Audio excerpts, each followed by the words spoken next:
নমস্কার সবাইকে, চলে এসেছি তেঁতুল পাতার নতুন একটি আপডেটস নিয়ে।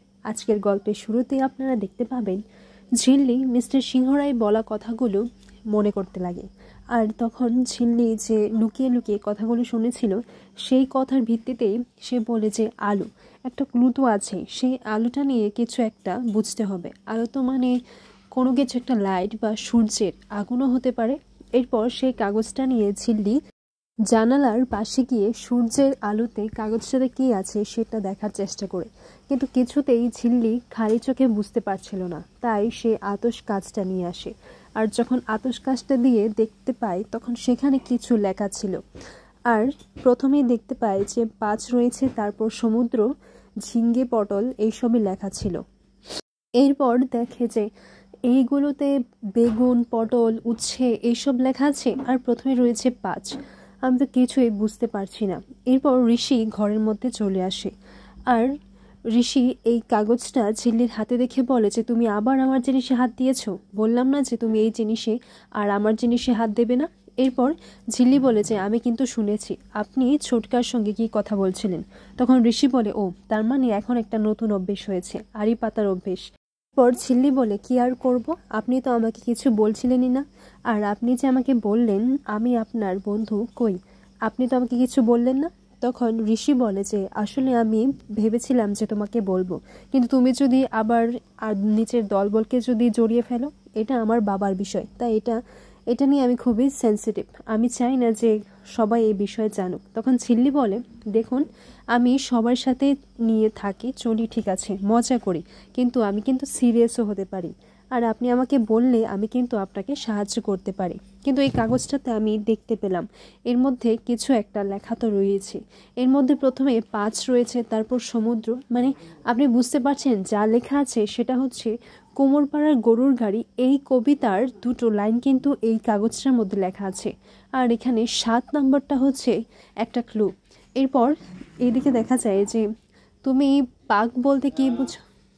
এরপর ঝিল্লি ঋষিকে বলে যে পাক মানে তো অনেক রকমের পাক হয়, যেমন নরম পাক হয়, তারপর একটু শক্ত পাক হয়, এরকমই তো হয় ওই নটবর কাকার দোকানে আছে না, আর 7 পাকে বাধাও তো রয়েছে। তখন ঋষি বলে যে হ্যাঁ, এরকমটা রয়েছে।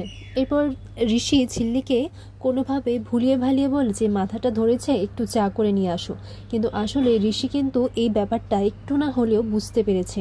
এরপর ঝিল্লি দূর থেকে বলে যে আমি খুব ভালো করে জানি মিস্টার সিংহরায় নিশ্চয়ই এই 7 ব্যাপারটা নিয়ে কিছু না কিছু রহস্য তো জানি, কিন্তু আমাকে সেটা খুঁজে বার করতেই হবে। এরপরে দেখা যায় যে বড় মা যেই কলাগুলো একটু নষ্ট হয়ে যায় সেইগুলো দিয়ে মালপোয়া বানাবে, আর এটারই আয়োজন করছেন। এরপর এদিকে রিঙ্কি অনেক সুন্দর করে সেজে রয়েছে। এরপর ঝিল্লি বলে যে আজকে তোমাকে একটু অন্যরকম লাগছে, আর মুখে একটু ব্লাশও লাগছে। কিসের জন্য ব্লাশ করছো তুমি? অমিত স্যারের জন্য, বুঝতে পেরেছি। তখন ঝিল্লি বলে যে এই তুমি কিন্তু কাউকে কিছু বলো না, কেমন? তখন ঝিল্লি বলে কাউকে কিছু বলবো না। এরপর অমিত স্যারও চলে আসেন। অমিত স্যারকে বলেন যে আসুন, আমরা না একটা উৎসব করব সেটাই ভেবেছি, তাই পঞ্চায়েতের সাথে আমাদেরকে কথা বলতেই হবে। আমরা আম উৎসব করতে চলেছি, তাই আমাদেরকে এই বিষয়টা নিয়ে পঞ্চায়েতের সাথে তো কথা বলতেই হবে।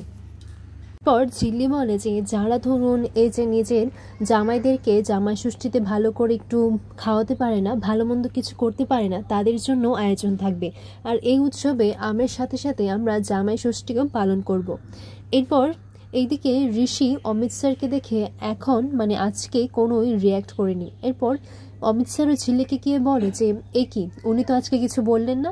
ঋষি সেই ব্যাপারটা নিয়ে এখনও ভাবছে। তখন ঝিল্লি বলে আমি বুঝতে পারছি আপনি এই বিষয়টা নিয়ে এখনও ভেবেই যাচ্ছেন, কিন্তু আমি এই রহস্যটা তাড়াতাড়ি বের করে ছাড়ব। পরের মুহূর্তে আমরা দেখতে পাই যে ঝিল্লি অমিত স্যারের সঙ্গে কথা বলতে যায়। এরপর অমিত স্যার বলেন যে বলুন আপনি কি বলবেন।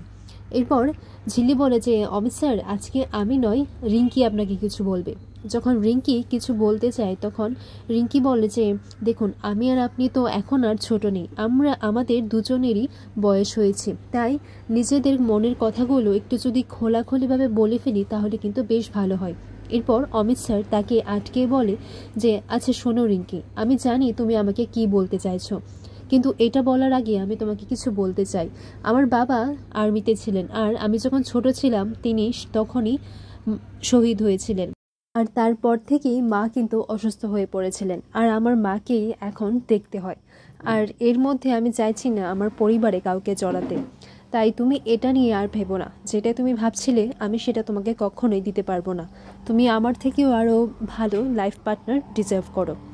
এরপর এই কথা বলে সেখান থেকে অমিত স্যার চলে যান, আর রিঙ্কির মনটাও ভেঙে যায়। এরপর এইদিকে ঝিল্লি এসে বলে যে কি হয়েছে, উনি কি বলেছেন। এরপর রিঙ্কি বলে যে উনি নাকি আর ওনার পরিবারে কাউকে জড়াতে চাইছেন না।